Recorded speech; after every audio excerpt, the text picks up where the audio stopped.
Welcome back to another episode of Requesting Good Company. Today we're reviewing the Eagles Bucks game, week 4. Uh, we have special guests with us today, Hunter Harrison, longtime friend, but an enemy when it comes to this football stuff.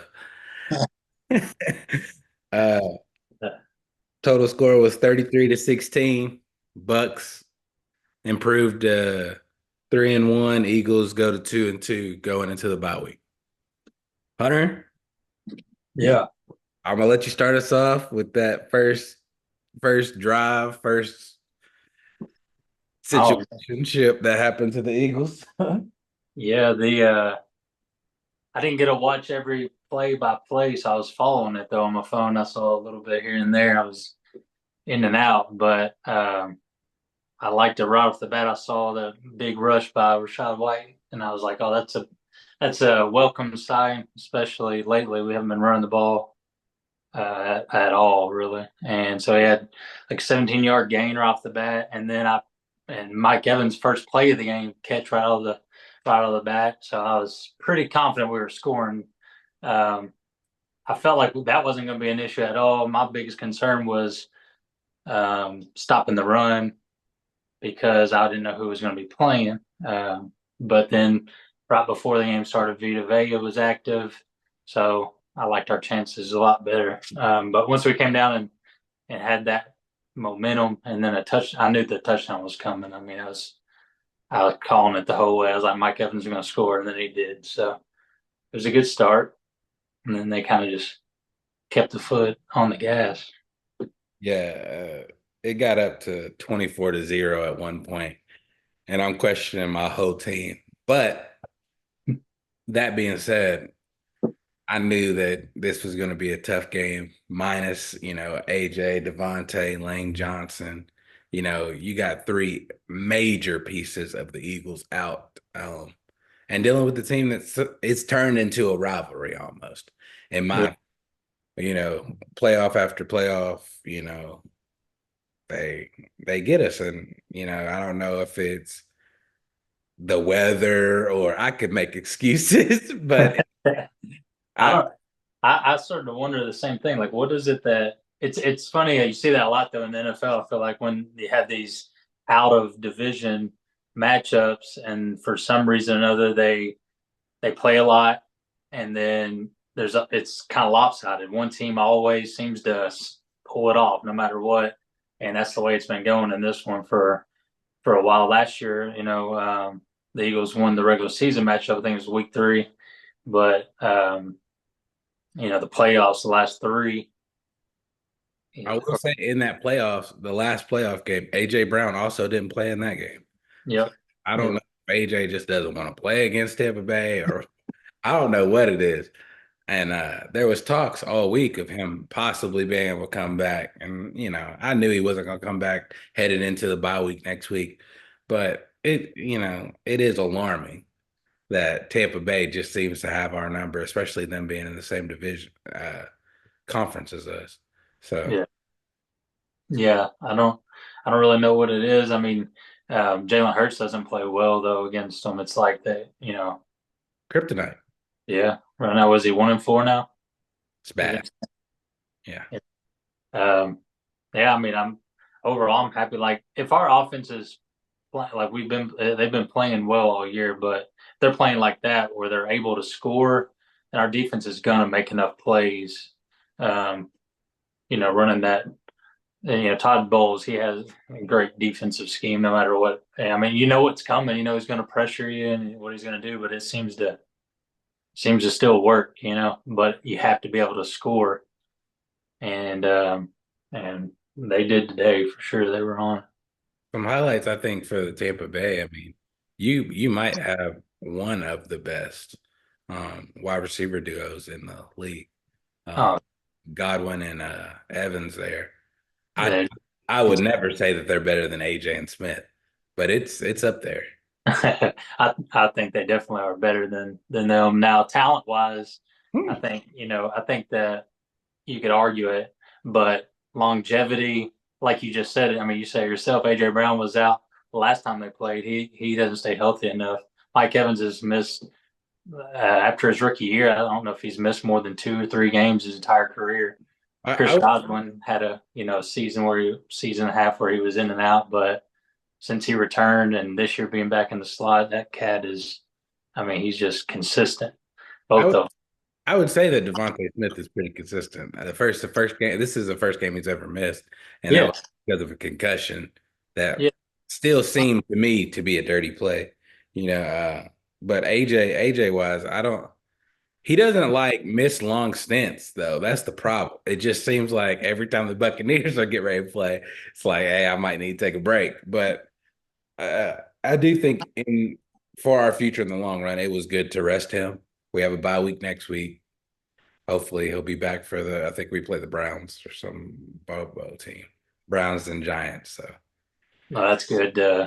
Yeah, I hadn't seen who they play. We got a bit. The Bucs got Atlanta next week on Thursday Night Football. So after losing last week embarrassingly to the Broncos, I who knows how it's going to go from week to week, but winning this week and then winning next week will be huge just as far as the rest of the year because if we win that game, then that would be 1-0 in the division, 4-0 against the NFC with wins over Washington, Philadelphia, Detroit, and Atlanta.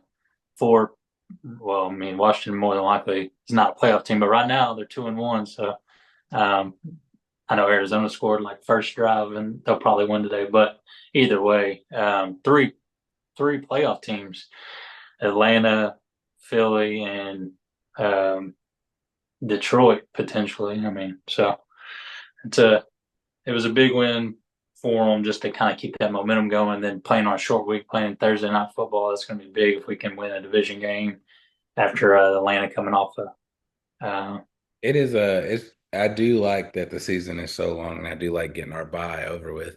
I still think that there's possibilities we see all again eventually in some uh, kind of playoff situation and that'll be the story, can Jalen beat the Buccaneers? And I think it might be interesting. But when we're fully healthy, I mean, what we yeah, both teams were injured. That's why I was kind of you never know. Like that's I kind of felt like it was going to be one way or the other, a little more lopsided than should be. I think because I our think they're pretty evenly matched. They just as far as overall when they're at full capacity. But I mean, Bucks were missing a lot of pieces, but we have for the last 3 weeks, so it's not really been as big of a deal as it was for you all this week. I think because you all had even more yeah, injuries.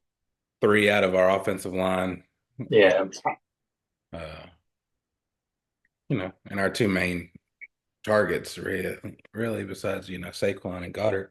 Saquon did his thing. He 10 carries, 80 yards. yeah. Goddard, I saw you had that big, what it was like 56-yard rush or something like. Well, there was. There's always one every single game they allow. They mm. hold you, and allow one big, huge one. And the Heat does play a situation for opposing team down there in Tampa. I felt like that. I was watching the broadcast and Tom Brady's up there talking about, yeah, we got these like things that they put on the back of their bleachers that are kind of like just cover. And it's just to cover from the sun. The sun just beating people down. You're fighting two different battles. You're fighting the battle on the field and hydration. So I, I'm not going to make excuses. It was a good game. I thought it was going to get real ugly, and there was a lot of glimpses where I thought the Eagles could have came back. There was, the score right before halftime, then big play right out of halftime, come back. So it's 14-24. And here we go. Same old, same old. We have Jalen gets free for a second, thinks that he has full protection, tries to throw a deep ball, gets it swiped away, and there's a fumble on the play right there. Boom. Yeah, Momentum. yeah. It was like one of those things. You get momentum, and it's like, all right, can they stop us, and then can they keep their stuff going? Because it seems like that's what happens. They're bend but don't break defense. So Tampa kind of hangs their hat on. So they bank that eventually they're gonna make you make a mistake, take advantage of it. But being without like I said, they're missing some pieces too.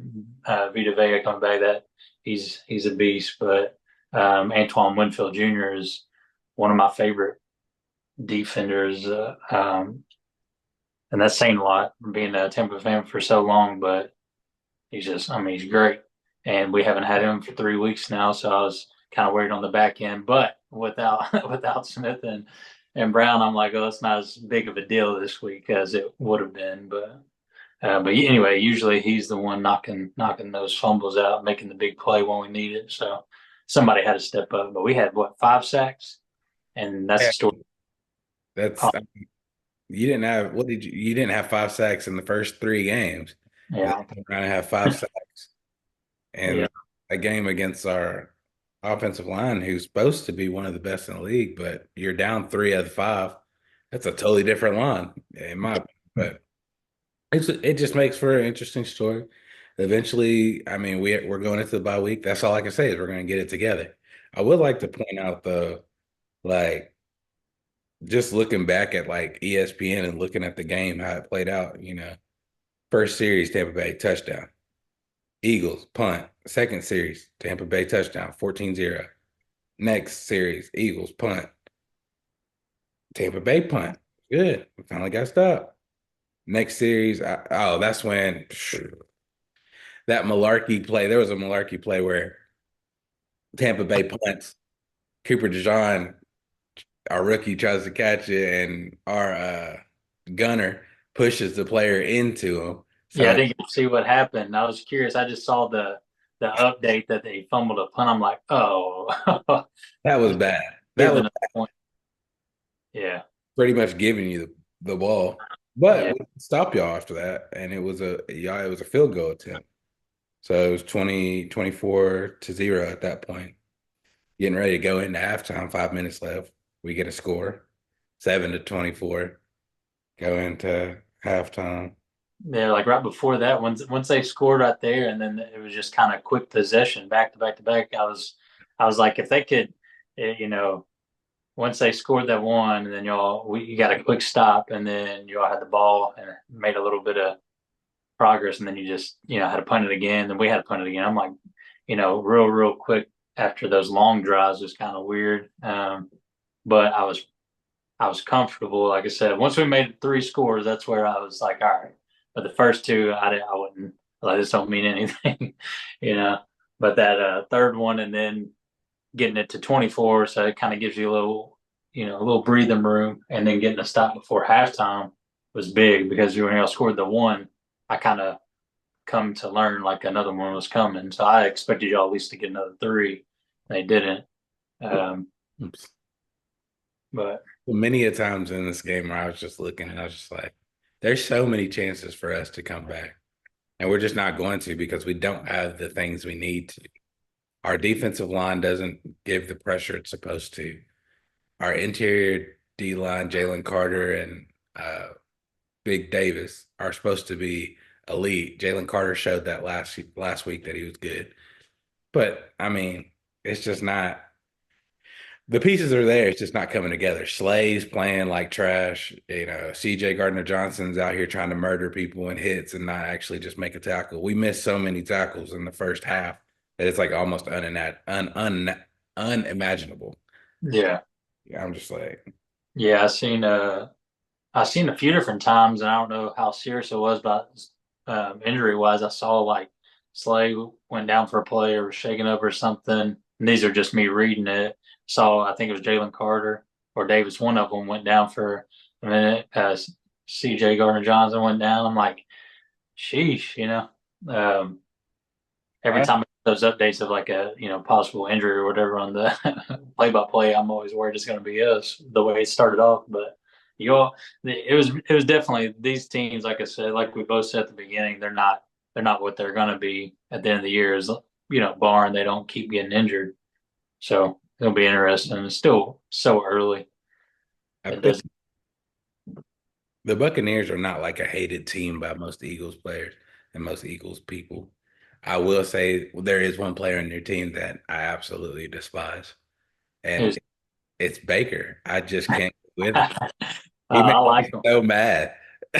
I like them. I wasn't like I liked him coming out of college, and then I was, the whole thing Cleveland. I'm like, oh gosh, they're going to ruin his career, and then they pretty much did, and then they wrote him off. So I like the story that his redemption. He's been able to come back and find somewhere, and That's yeah, I mean, like I didn't know how it was going to work out right away, but like I was telling people before, I mean, when we had Jameis and the way how, I didn't like him like coming out. I wasn't happy about the pick, but he was our quarterback. I was backing him, and he had all the talent in the world, and uh, and obviously it didn't work out. But I mean, that's kind of how I was looking at Baker. He's a number one pick for a reason. He won a Heisman for a reason, and you get him at was he 30 right now? Just turned 30, 29 or 30, and still got a lot of football left. So I couldn't be mad when we got him, and he's just got time to kind of. He came into a good situation. That's why Brady came. He, I mean, there was only a few other teams that were better set up. He knew that when he came there because they have talent all around them, and they're very consistent. They keep players.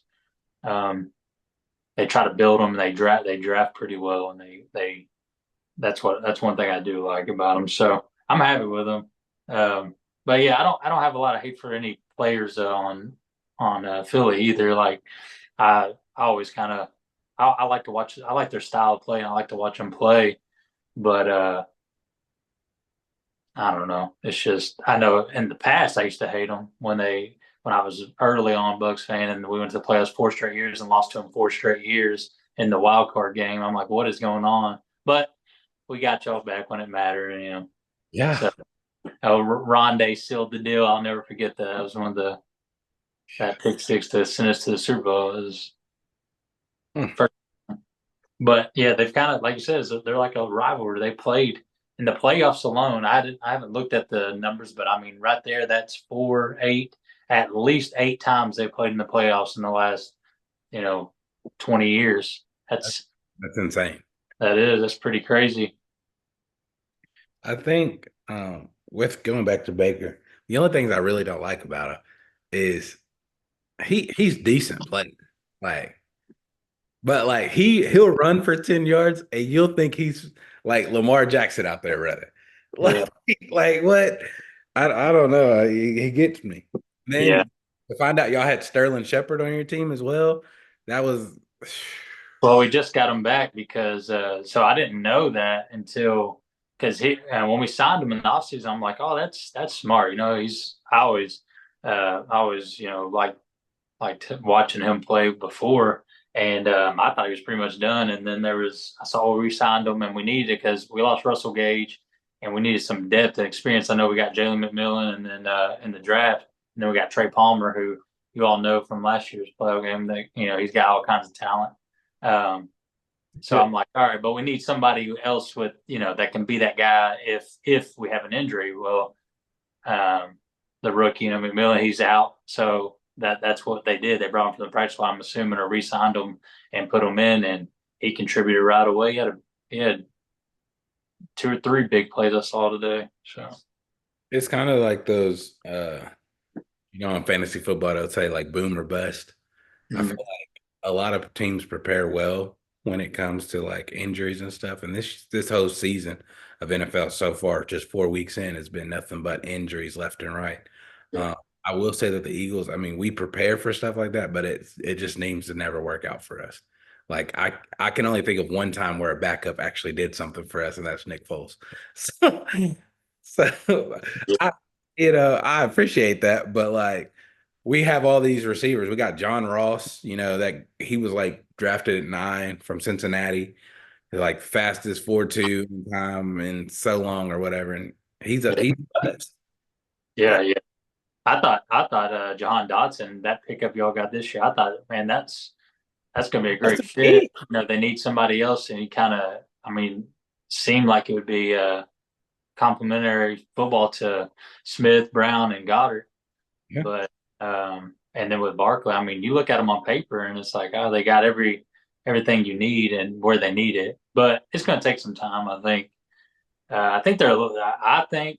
they're predictable on offense and defense, and I think that's what's causing them. Now they have the talent that they can overcome that a lot of times, Mhm. but when they're playing against the cream of the crop teams and teams that are been there and experienced and well coached, they don't.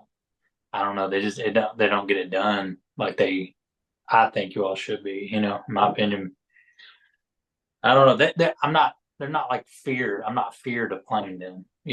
Scary. That's almost an insane line to say when you have the like Yeah, that's three best wide receiver duo, the best running back in the league by on paper, uh, a I B, mean, A tier quarterback, best offensive line in the league, and to not be feared is almost insane.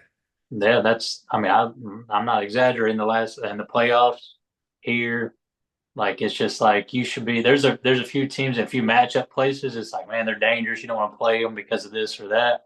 But like I said, they're just predictable. I think that's the problem, and they have to play really well, really sound football in order to, you know, I don't know, to put that. They got the talent, but they don't put it together. They don't put it on paper. Or I mean, they don't put it on the field the way it is on paper. I feel like. So, what does it take for? I'm gonna give it two parts of it. What does it take for your team to go to the Super Bowl, and What do you think the Eagles should do to go to the Super Bowl? I'll start with the Eagles because, like, since we're on it, me personally, I think they're going to have to allow a number one on. They're got to do some on defense. They're not getting, like you said, the pressure. They don't get pressure. I feel like they need somebody in linebackers, which is another big thing we didn't really even talk about. Devin White coming over. I like Devin. I wanted him to be successful, and Have them. I don't know what blew up there, but apparently they knew what was going on, or they wouldn't have let him go. And now he's not even playing there. So it's kind of mind blowing because he was He was a great dog. for 3 years. He was like top six linebacker in the He didn't NFL. even play today. He was out. He said he Yeah, was out yeah. I don't know. But anyway, they need something in there. And I don't know who like leader on defense. It's like I mean, who's Slay in them? They today. talk, Not even, but I don't think Slay's good. That's the problem. I I think mean, I think he's hit his peak. I mean, he's on the backside of it. And yeah, they need some. There's something there missing as far as the cohesiveness, but they're not doing it nowhere near enough on defense. Bryce Huff, They he's not doing anything. Bryce Huff's not doing nothing down there. they're Josh, they're not going to. So until they fix that, they won't win. You don't win playoff football. You know that they're not going to win the playoffs unless they.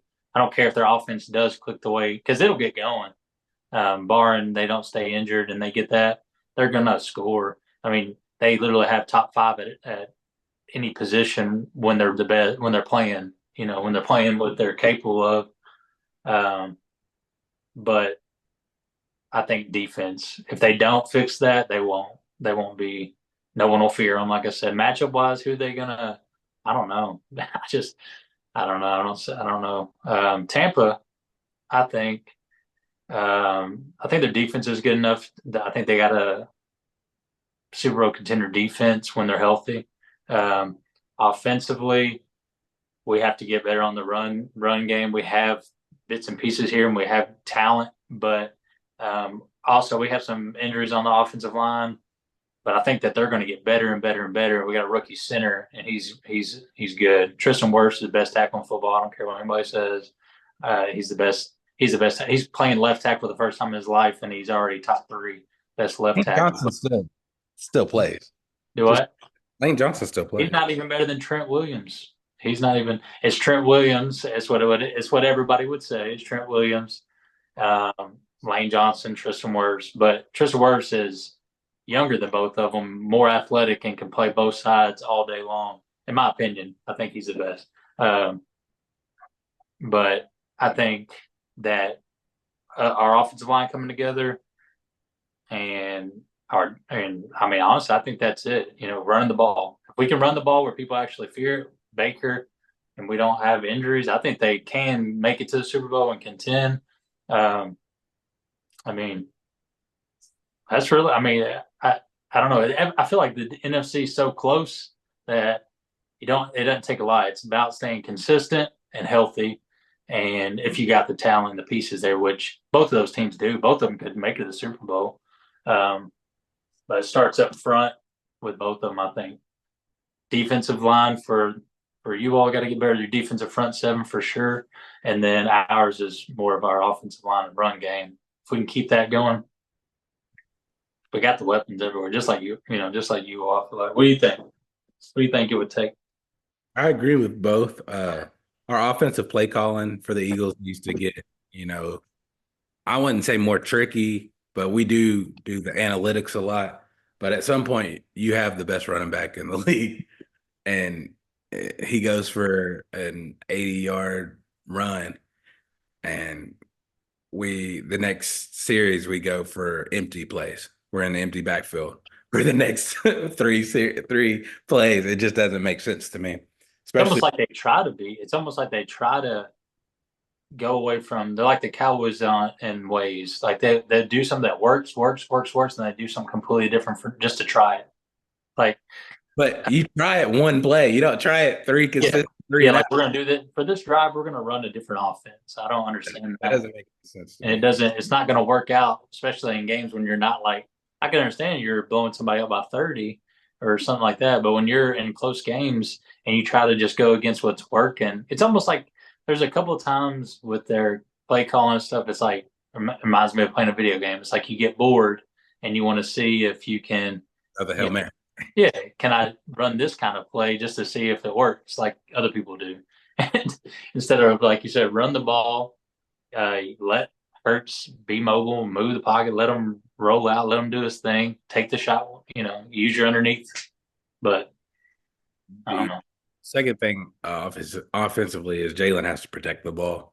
He's given up too many turnovers to be a starting quarterback for the Eagles with all this talent around us. As for Tampa Bay, I mean, it's kind of like what you said, the run game, obviously. I think I have him in fantasy. I think I benched him today. Obviously, I'm not playing. I don't play. That's my downfall in fantasy football is I don't play people who are playing the Eagles. So that's going to cost me money. I'm the opposite. I'm the opposite because I know so much about them. I feel like I know so much about how they play that I know who's going to expose them. So, like, anytime against in fantasy wise, anytime against anybody that has a dual threat quarterback, I feel okay against. They'll allow them to get some yards maybe, but they don't allow like some teams. Like okay, for example, we're playing Josh Allen. I'm not really not worried about like I am other teams. We'll let them do that because of how much pressure they apply. But anybody that can catch the ball out of the backfield or super fast receivers, like those quick guys that are like Tyreek Hill, somebody like that against them. No, they're scoring. They're gonna have 10 catches, 100 yards, and a touchdown every single time. Like Kamara and Saquon, Christian McCaffrey, anybody can catch the ball out of the backfield and run the ball. They don't know how to stop them. But This was a good episode, Hunter. We appreciate you being on here. sure. Thank you. We hope that your season goes great because we're always requesting good company. And for sure, you're going to have to be back on the podcast for Oh sure. yeah, thanks for having me. We'll do it again. We don't have to do it, and hopefully the next time we do it, I want you won't be feeling so bad about it about what just happened. I know it stings a little, but I won't rub it in. But I I'm don't I always going to hop don't on here. I still got stuff to say, I don't regardless. need bad karma. So That's fair.